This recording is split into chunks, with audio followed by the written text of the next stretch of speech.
ehelada haweeney Hindi ah oo ku sugan gudaha Soomaaliya ayaa ka dalbaday wasaaradda arrimaha dibadda ee dalkaasi inay dib ugu soo celiyaan gabadhooda. Maxamed Muxiidiin oo la dhashay haweeneydaasi ayaa sheegay in walaashiis uu guursaday nin Soomaali ah oo ay wada degnaayeen magaalada Hyderabad ee dalka Hindiya oo ay u dhashay 5 caruur ah.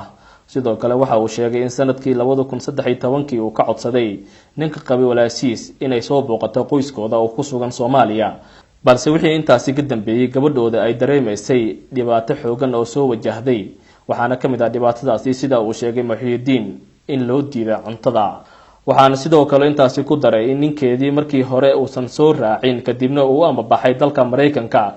ugu dambeyntii qoyska ayaa ka codsaday in wasaaradda arrimaha dibadda ee Hindiya iyo safaaradooda inay dib ugu soo celiyaan gabadhooda iyo caruurta ay dhashay, kuwaasi oo sida ay sheegeen ay wali ku sugan yihiin Soomaaliya.